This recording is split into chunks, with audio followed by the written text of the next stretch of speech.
오늘 성도 여러분과 저에게 주신 하나님의 말씀, 축복의 말씀은 시편 105편 17절에서 23절입니다.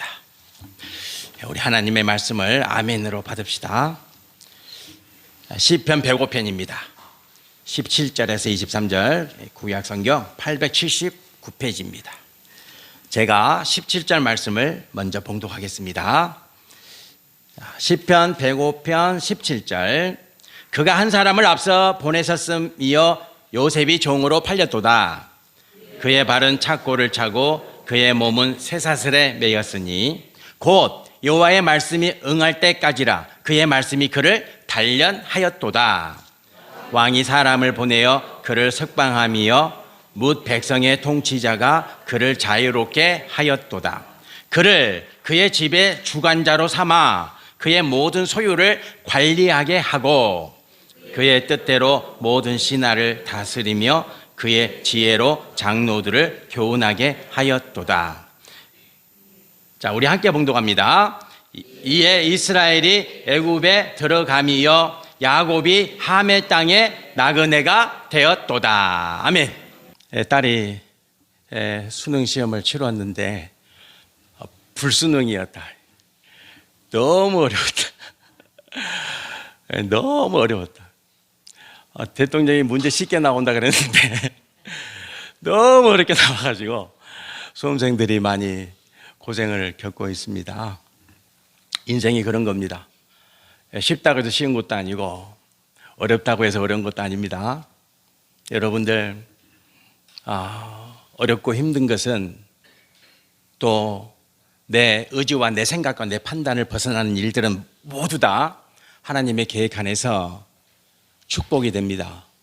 성도는 그런 믿음을 가지고 사는 존재임을 저는 또 딸의 수능을 통해서 다시 고백하게 되고 하나님의 계획하심에 대해서 더 사모하는 그런 계기가 되었습니다. 오늘 추수감사절기 예배입니다. 이렇게 아름다운 곡식도 있고 과일도 있고 채소도 있고 그렇습니다. 이것이 다 우리의 수고고 우리의 노력인 것 같지만 하나님이 빛을 주시지 않으면, 바람을 주시지 않으면, 땅에 물을 주시지 않으면 하나도 건질 수가 없는 것입니다. 그래서 우리가 추수감사절 절기를 지키고 드리는 것은 하나님이 다 하셨습니다라는 고백이죠. 오늘 이 고백이 우리가 찬양으로, 우리가 기도로, 또 말씀으로 온전히 고백되어지기를 축복합니다. 그림을 보겠습니다. 빵 한 조각을 나누고 있는 그림입니다. 1930년 때는 세계적인 경제 공황이 찾아왔죠. 1930년대에. 그래서 빵 한 조각이 생명과 같았습니다. 빵 한 조각이. 미국도 그랬습니다. 미국도 경제 공황이 왔죠. 그래서 너무 살기가 힘든 이때 한 청년이 이제 호주머니에 손을 넣어보니까 빵 하나 살 돈이 있었습니다. 빵 하나 살 돈이 남아 있었습니다. 그래서 청년은 생각했습니다. 오늘 굶고 내일 이 빵을 사서 먹어야 되는지, 오늘 마지막으로 이 빵을 맛있게 내가 빵 하나를 사서 먹고 내일부터 굶어야 될 것인지, 이런 고민을 하다가 내일 일은 내일 걱정하자. 주님이 그렇게 말씀하셨다. 내일 일은 내일 걱정하자. 그래서 호주머니에 동전을 꺼내서 빵을 샀습니다. 이게 중요한 거예요. 결정적일 때 말씀을 붙잡는 거예요. 청년이 아니다, 오늘 굶고 오늘 어차피 이거 빵 하나 먹어봤자 배부를 것도 아니고 오늘 굶고 내일 사 먹어야지, 이게 아니고 내일 일은 걱정하지 말라 했으니 내가 빵 하나를 맛있게 먹고 내일은 내일 일에 맡기자. 빵을 샀어요. 빵을 사가지고 이제 집으로 오는데 거리에서 한 노인이 길거리에 앉아서 굶주린 노인이 있는 거예요. 지나가는데 마음이 찡하는 거예요. 야, 나는 이 빵이 있는데. 그렇죠. 어르신은 분명히 몰골을 보니까 빵 한 조각도 없는 그런 형편인데 걸음을 딱 멈췄습니다. 그리고는 그 자리에서 바로 빵 절반을 딱 나눴습니다. 빵 절반을 나눠서 이 노인분께 드렸습니다. 그런데 그 노인분 옆에는 또 구두 닦기 소년이 있었습니다. 구두 닦기 소년이. 이 노인도 빵을 받자마자 조금도 주저하지 않고 빵을 탁 반으로 잘라서 구두 닦기 소년에게 딱 주는 것이었습니다. 구두 닦기 소년에게. 그랬더니 강아지 한 마리가 저기서 쪼르르 옵니다. 강아지 한 마리가. 아마 우리 집에 있는 푸들 같은 강아지겠죠. 강아지가 한 명 오더니 이제 배고픈 강아지요. 보니까 주인을 잃은 길 잃은 강아지였어요. 그런데 이 구두 닦기 소년이 또 주저하지 않고 그 강아지에게 빵을 탁 쪼개서 줍니다. 이 강아지가 내리는 먹더니 큰 빵을 들고 있는 청년을 딱 바라보더니 그쪽에 가서 또 달라고 합니다. 끊임없이 달라고 그러죠. 개들은 그렇습니다. 우리 집 쪼코도 계속 달라고 합니다. 청년이 딱 보니까 강아지 목에 목걸이가 있었습니다. 강아지 목에 목걸이가 있었어요. 그리고 거기에는 주인이 살고 있는 주소가 있었습니다. 그래서 이 청년이 그 강아지 목에 있는 그 주인 집 주소를 찾아갑니다. 찾아갔는데 큰 대골집이었습니다. 엄청나게 큰 집이었습니다. 그리고 초인종을 눌렀습니다. 그러더니 그 강아지 주인을 만나게 됩니다. 그 강아지 주인이 사례를 합니다. 그리고 자기가 경영하는 회사에 나와서 내일부터 일을 하라고 합니다. 그 노인이, 이 강아지 주인, 그 노인이 누구냐면 바로 저분입니다. 보입니까? 누굽니까? 록펠러입니다. 미국 최고의 부자. 록펠러가 1938년에 죽죠. 저 당시에 암에 걸려 있었어요. 암에 걸려 있는 록펠러였는데 그 강아지를 너무 예뻐했는데 이 강아지가 집을 나간 거예요. 그래서 그 강아지를 찾아주었어요. 자, 여러분 회사가 영어로 컴퍼니죠. 컴퍼니. 자, 다음 장면을 한번 보겠습니다. 컴퍼니입니다. 근데 이 컴퍼니는 라틴어에서 왔습니다. 라틴어에서 컴퍼니는 꿈파네입니다. 꿈파네. 꿈입니다. 꿈파네. 외우기 쉽죠? 꿈을 판다. 그렇게 외우시면 돼요. 꿈은 뭡니까? 꿈, 함께. 파네는 빵을 나눈다는 거예요. 그래서 컴퍼니는 함께 빵을 나눈다는 의미예요. 오늘 처음 하셨죠? 그죠? 목사를 잘 만났어요. 주여. 컴퍼니의 어원은 라틴어에서 왔는데 꿈파네. 꿈은 함께, 파네는 빵을 함께 나눈다. 성도 여러분들, 샬롬은 뭔지 아세요? 샬롬은? 우리가 샬롬 그러잖아요. 무슨 의미예요? 샬롬. 그렇죠. 친하게 지내죠. 그럼 어떻게 해야 친하게 지내요? 꿈파네예요. 함께 빵을 나누는 거예요. 그게 샬롬이에요. 우리가 샬롬하면, 자, 한번 읽어볼까요? 자, 샬롬 한번 읽어보겠습니다. 샬롬은 뭐다? 소왕대래요. 소왕대래요. 하나님이 우리에게 샬롬 그러는 것은 하나님이 어때요? 너희에게 큰 복을 주시겠다는 거예요.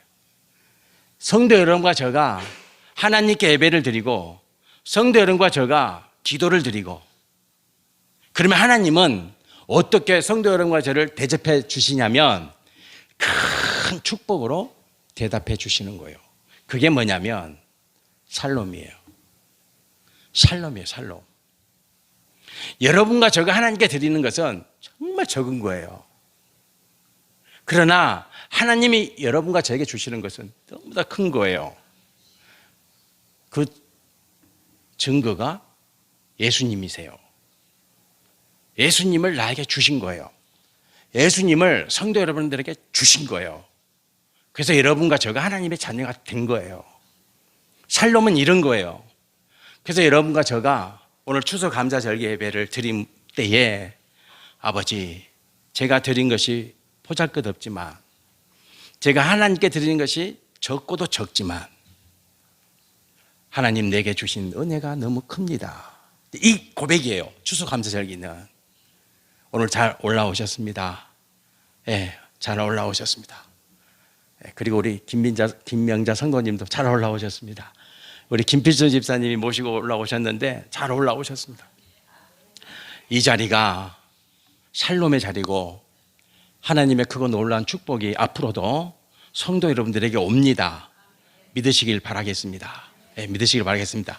자, 그 증거가 구약 시대에 요셉이란 청년에게 임하였습니다. 여러분과 저는 요셉 그러면 너무 잘 알고 있습니다. 너무 잘 알고 있죠.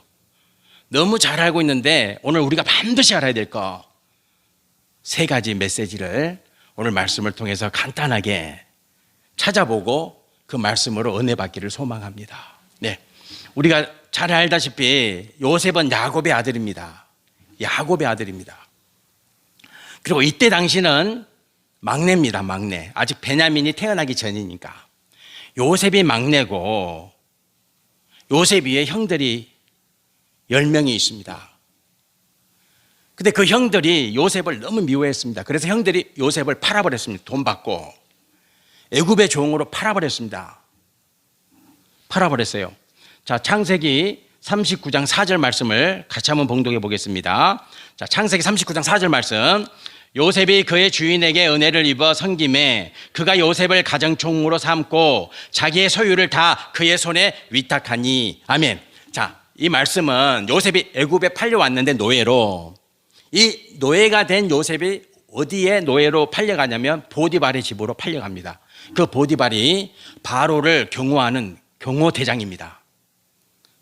그 경호대장 보디발의 집에 노예로 팔려가는데 이 요셉이 그곳에서 최선을 다합니다. 열심을 다합니다. 그랬더니 보디발이 기뻐하고 능력이 워낙 탁월하니까 이 요셉을 자기 가정의 가정총무로 세우죠. 가정총무 자리에 올라갑니다. 성도 여러분, 이게 가능하겠어요? 형들이 나를 팔았는데, 형들이 나를 돈을 받고 노예로 팔았는데 이 정상적으로 삶이 가능하겠어요? 그러나 그건 아무 문제도 안 돼요. 요셉에게 있어서는. 만일에 불만이 있고 형들에 대한 감정이 있다면 이 자리에 올라갈 수가 없어요. 올라갈 수가 없어요. 그러나 요셉은 그렇지 않아요. 가정총무의 자리까지 올라가죠. 어떻게 이런 일이 가능했냐? 이게 중요한 거예요. 성도 여러분과 제가 하나님 말씀을 통해서 여기에서 열쇠를 찾아야 돼요. 왜 요셉은 그런 억울한 일을 당했는데, 그것도 남이 아니라 형들에게, 형들의 손에 의해서 억울한 일, 너무나 억울한 일이잖아요. 그리고 아버지 야곱에게는 형들이 거짓말 하잖아요. 덜짐승이 먹었다 그러잖아요. 죽었다 거짓말 하잖아요. 그런 상황 속에서 요셉이 이렇게 승승장구하잖아요. 애굽에서 노예인데.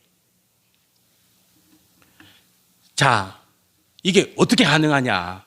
17절 오늘 말씀 봉독 다시 한번 해보겠습니다. 17절 말씀 같이 봉독해 보겠습니다. 그가 한 사람을 앞서 보내셨으며 요셉이 종으로 팔려도다. 이게 중요한 거예요. 그가 한 사람을 앞서 보냈다. 이게 여기서 그가 누구예요? 하나님이. 왜 그라 그랬어요? 다 이유가 있어요. 나 여호와가 한 사람을, 요셉을 앞서 보냈다, 이렇게 말씀하시면 되잖아요. 근데 말씀은 그렇게 해석하지 않아요. 말씀은 그가 한 사람을 이렇게, 왜요? 은밀한 사건이니까. 하나님의 계획은 그런 거예요. 하나님의 계획은요, 안 보여요. 하나님의 계획은 요셉이 애굽의 노예로 팔려왔을 때, 야, 하나님의 계획은 이런 거야. 나를 향한 하나님의 계획은 구체적으로 이런 거야, 저런 거야. 몰라요. 그런 안 게 있어요. 하나님이 나를 여기서 보내셨다. 보내신 것은 형들이 아니라 형들이 나를 노예로 판 것은 그건 형들이 한 일이지만 그 뒤에는 하나님의 계획하심이 있다라고 받아들이는 거예요. 이것이 믿음이에요. 하나님의 계획은 몰라요. 구체적으로 몰라. 그가 보디발의 가정총무가 되고 이 다음에 애굽의 총리가 되잖아요. 그렇게 될 줄 요셉은 몰라요. 모르는데 지금 자기에게 일어난 이 사건이 뭐다? 하나님의 계획하심에 있다는 거예요. 이걸 아멘으로 받아들이는 거죠. 이걸 우리는 믿음이다 그래요. 성도 여러분들, 여러분 한 사람 한 사람, 여러분의 가정을 향하신 하나님의 계획이 크고도 놀랍다는 것을 믿으십니까? 아멘 하셔야 돼요. 모르지만 하나님이 어떻게 우리 가정을 쓰시고 우리 자녀를 어떻게 쓰시고 내 남편을 어떻게 쓰시고 나를 어떻게 쓰실지 지금 우리는 구체적으로 몰라요. 요셉도 몰라요. 그러나 하나님이 계획하고 계신다. 이건 믿는 거예요.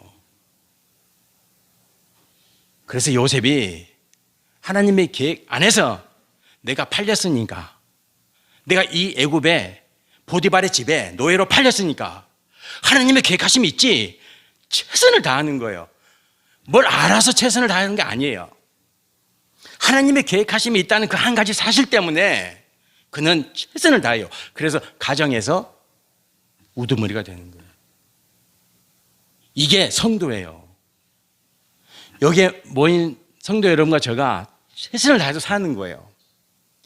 가정에서도 열심을 다. 왜? 하나님의 계획하심이 있으시니까. 사업장에서 열심히 일하는 거예요. 저도 열심히 해요. 열심히 하고 성도 여러분들 열심히 하고 최선을 다해요. 왜? 하나님의 계획하심이 있으니까. 작은 거, 부족한 거, 나약한 거, 요셉처럼 부족한 게 어디 있어요? 지금 노예인데. 그렇잖아요. 요셉처럼 보잘것도 없는 존재가 어디 있어요? 지금 노예인데, 노예. 그러면 실망하고 절망하고 낭망하고 포기하고 주저앉고 다 내려놔야 될 거 아니에요. 안 그러잖아요, 요셉은. 왜? 하나님의 계획하심이 있다. 믿으십니까? 그럼요. 내 남편을 봐도, 나를 봐도, 우리 가정을 봐도, 자녀를 봐도 하나님의 계획하심이 있구나. 모른다니까요. 뭔지 하나님의 계획하심이. 그러나 그가 놀라운 하나님의 계획하심이 있다.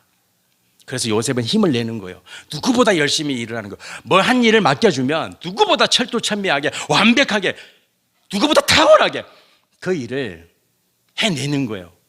그래서 가정총무가 되는 거예요. 성도 여러분, 하나님의 계획하심이 있어요. 교회도 마찬가지. 교회도 우리가 지금 이 교회를 보면 물론 작죠. 큰 교회들이 얼마나 많아요. 작죠. 그러나 아무 문제 안 돼요. 왜? 하나님의 계획하심이 크니까. 그거 붙잡고 사는 성도는 그걸 믿음이라 그래요.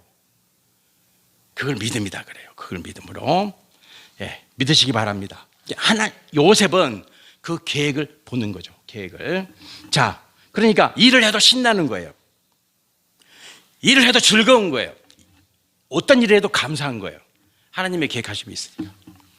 자, 이제 가정 총무가 됐는데 또 위기가 닥치죠.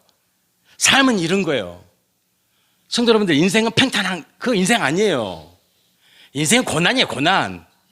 80%가 고난이에요. 인정하십니까? 20%가 좋지. 20%가 80%는 고난이라니까요. 성도 여러분들이 다 아시겠지만 80%가 고난이에요. 그런데 고난이 왜 중요해요? 고난이 연단. 자, 말씀을 봅시다. 성도 여러분들, 이제 가정 총무가 됐는데 뜻하지 않는 고난이 생겨요. 그 보디발의 아내가 요셉을 유혹하잖아요. 저 같으면 넘어갔을까 안 넘어갔을까요? 바로 넘어가요. 저는 유혹하지 마세요. 저는 바로 100% 젊은 청년인데 매일 유혹하잖아요. 매일 한두 번 유혹한 것도 아니고 매일 유혹하잖아요. 안 넘어가고 됩니까 이게? 안 넘어가요. 안 넘어가는 거예요. 자, 말씀을 봅시다. 창세기 39장 9절 말씀 같이 한번 보세요. 9절 말씀 같이 봉독합니다. 이 집에는 나보다 큰 이가 없으며 주인이 아무것도 내게 금하지 아니하였어도 금한 것은 당신뿐이시니 당신은 그의 아내임이라. 그런즉 내가 어찌 이 큰 악을 행하여 하나님께 죄를 지으리이까. 아멘. 자, 보세요. 왜 요셉이 보디발 아내 유혹을 이겨냅니까? 그게 뭐다? 죄예요, 죄. 그게 죄예요. 보디발의 명령도 있었지만 그보다 더 큰 명령은 하나님의 죄예요. 하나님의 죄. 그래서 하나님께 죄를 짓지 않으려고 했어요. 그 젊은 청년이 여자의 유혹을 이겨내기가 쉽습니까? 이거 불가능한 일이에요. 불가능하다니까요. 불가능해요. 근데 해요. 해요. 성도 여러분들, 왜 이걸 해내냐? 그게 죄인 줄 알아, 죄. 자, 18절, 19절, 우리 말씀 다시 한번 봉독해 보겠습니다. 18절, 19절. 다시 한번 봉독해 보겠습니다. 그의 발은 착고를 차고 그의 몸은 쇠사슬에 매였으니 곧 여호와의 말씀이 응할 때까지라 그의 말씀이 그를 단련하였도다. 아멘. 자, 그러면 억울하잖아요. 유혹을 해도 유혹당함이 없는데 보디발의 아내가 자기를 유혹했다는 거예요. 요셉이 나를 유혹하고 나를 범하려고 했다는 거예요. 억울한 누명을 썼죠. 그래서 이제 감옥에 갔네. 감옥에 갔는데 그 감옥에 갔을 때 형편이 기록되어 있죠. 발은 뭐라고요? 착고를 차고, 발을 찾고 있잖아요. 이렇게 철로 두 발을 다 묶고. 왜냐하면 중재인이니까 다리를 착고에 채우고 그 몸은 뭘로 묶었다? 쇠사슬로. 밧줄로 묶은 것도 아니고 쇠사슬로 묶었다. 완전 중재인이죠. 그죠? 죽을 날만 기다려. 죽을 날만 기다리고 있는 상황이에요. 이 상황이. 그러니까 바로 왕의 경호대장 아내를 범하려고 한 그 죄가 얼마나 크겠어요. 그래서 이제 죽음만 기다려. 죽음만. 그러면 여러분들, 자, 억울하죠.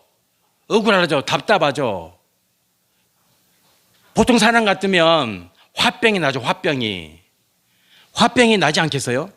근데 요셉은요, 감옥에서요 또 신나요. 또 즐거워요. 왠지 아십니까? 19절 말씀 보세요. 곧 여호와의 말씀이 응할 때까지라 그의 말씀이 그를 뭐 했다고요? 단련하였도다. 이게 중요한 거예요. 요셉은 이 고난을 당했을 때, 이 고난이 자기에게 왔을 때 뭘로 받아들이는 거예요? 연단. 그게 연단인 거예요. 성도 여러분들, 고난의 의미가 뭐예요? 하나님이 여러분과 저에게 주시는 고난의 의미가 뭐예요? 연단이에요. 연단. 성도는 연단이에요. 내 믿음을 더 다지는 거예요. 내 믿음을 더 단단하게 만드시는 거예요. 왜 단단하게 만들어요? 그렇죠. 그 위에 축복을 쌓으려면, 그 축복이 무너지지 않으려면 단단해야 돼요. 단단해요. 그래서 요셉은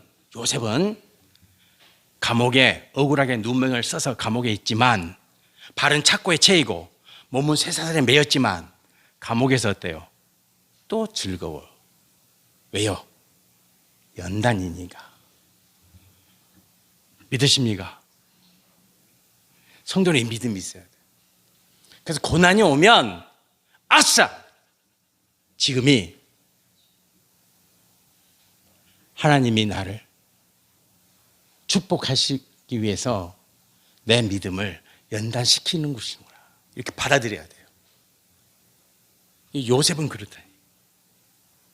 요셉이 20대 청년이 그 믿음이 있었다는 거예요. 고난이 딱 왔을 때, 아, 하나님이 나를 연단시키시는구나. 이렇게 받아들이죠. 그러니까 불평이 없죠. 원망이 없죠. 감옥 생활을 잘해요. 그래서 감옥에서 또 총무가 돼. 감옥에서도 총무가 돼. 모든 살림살이를 다 요셉이 알아서 하잖아요. 감옥에서도. 그리고 그곳에서 이제 어떤 일이 일어납니까? 기막힌 사건이 일어나죠. 바로의 술 맡은 관원장의 꿈을 해석해 주잖아요. 성도 여러분들, 성도는요, 은사가 있어요. 여러분들 있으세요? 있어요. 성령님이 함께 하시는 성도는 무조건 있어요. 그 은사가 여러분들에게 있다니까. 성도 여러분, 다 있어요. 저에게도 있어요. 요셉의 은사는 뭐예요? 꿈을 해석해 주는 거예요. 꿈을. 성도는요, 하나님의 은사가 있다니까. 우리 찰레도 있고, 우리 찰레는 은사가 뭐예요? 노래죠. 하셈이, 하빈이도 있죠. 분명히 있어요. 우리 서은이도 있어요. 우리 집사님들 다 있어요. 다 있어요. 그거는 제가 있다고 해서 있는 게 아니고 성령님이 함께하는 성도는 다 있어요. 하나님의 은사를 주시죠. 성령님이. 요셉은 꿈을 해석하는 거예요. 꿈을 탁월하게 해석하죠. 여러분들이 저에게 오셔서 꿈을 해석해 주세요, 그렇게 말씀하지 마세요. 저는 그 은사가 있어요, 없어요? 없어요. 저는 없어요. 다른 은사가 있지. 다음에 가르쳐 드리겠습니다. 다 있죠. 여러분 다 있다고. 근데 그거는요, 탁월한 은사예요. 탁월한 은사예요. 탁월한 거. 그러니까 술 맡은 관원장의 꿈을 해석해 주고, 그 술 맡은 관원장이 어때요? 바로에게 가서 바로의 꿈을, 내가 감옥에서 한 청년을 만났는데 그가 내 꿈을 해석해 주고 내가 그 꿈대로 풀려나서 지금 이 일을 하고 있으니까 그 청년을 불러다가 왕이시여, 당신의 꿈 해석을 물어봅시다. 그래가지고 어때요? 요셉이 바로 앞에 서는 거예요. 감옥에 있던 자가 바로의 꿈을 해석해 주는 그 자리에 갑니다. 자, 창세기 41장 15절 16절 같이 봉독해 보겠습니다. 바로가 요셉에게 이르되 내가 한 꿈을 꾸었으나 그것을 해석하는 자가 없더니 들은즉 너는 꿈을 들으면 능히 푼다 하더라. 요셉이 바로에게 대답하여 이르되 내가 아니라 하나님께서 바로에게 편안한 대답을 하시리이다. 아멘. 이제 요셉이 바로의 꿈을 해석해 주는 거예요. 근데 요셉이 뭐라고 말합니까? 누가 한다 그럽니까? 하나님이 하십니다. 멋지잖아요. 이런데 교만하겠어요? 복 받을 자는 다르잖아요. 하나님이 하십니다. 내가 한다 그래야 혹시 감옥에서 또 살려주고 또 뭐 좋은 자리도 하나 주고 그래야 되는데 요셉은 안 그러죠. 요셉은 누가 한다고요? 하나님이 하신다. 하나님이. 얼마나 멋져요.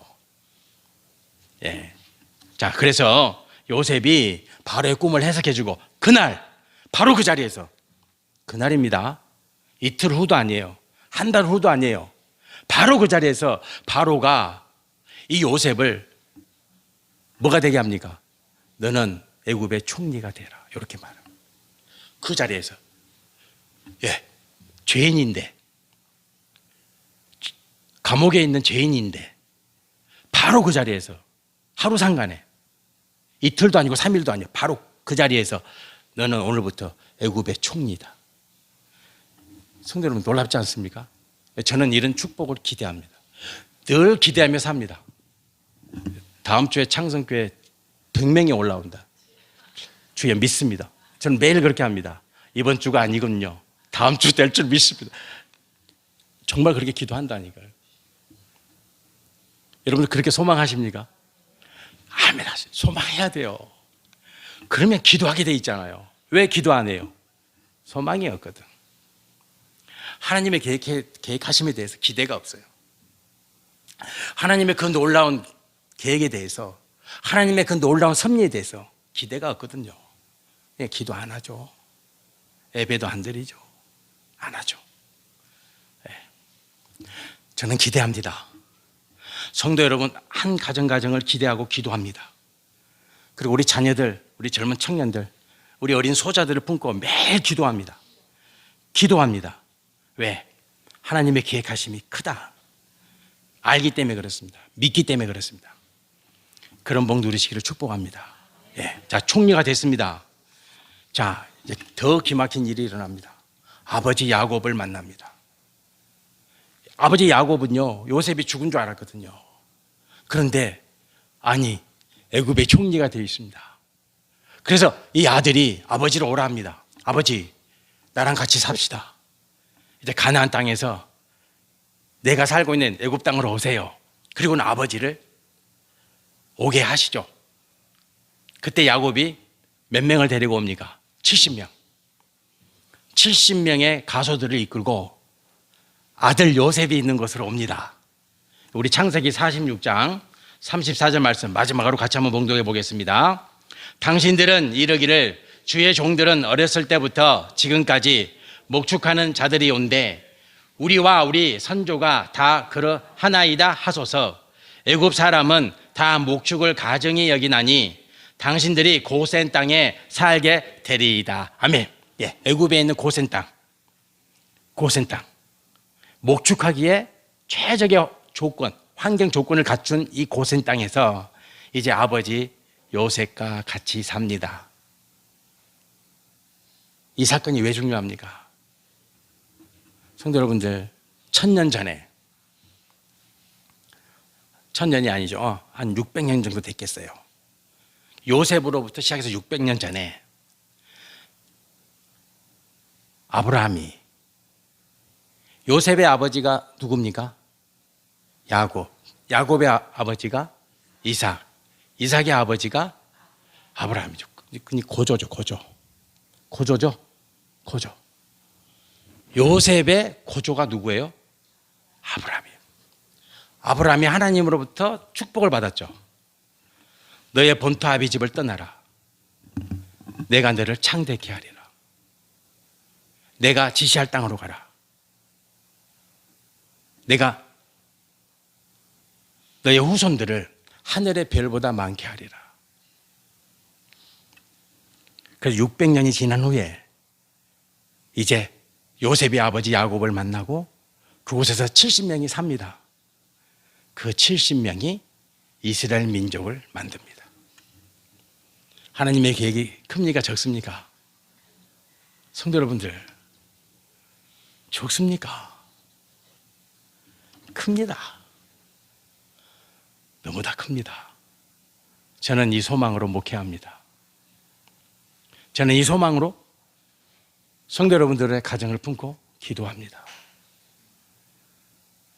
그래서 언제나 감사합니다.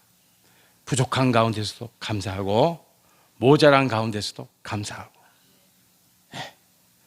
오늘 추수감사절기 예배 그 은혜가 다시 성도 여러분들의 마음에 샘솟기를 축복합니다. 아멘. 기도드리겠습니다. 할렐루야. 여호와 하나님 아버지, 감사. 우리 추수감사절기 예배를 준비하면서 하나님의 계획을 다시 한번 묵상해 봅니다. 크고 놀라운 하나님의 계획. 그리고 하나님 아버지, 어떤 고난도 그것이 나를 향한 하나님의 연단이고 그 연단 위에 부어주실 하나님의 크고 놀라운 축복임을 믿습니다.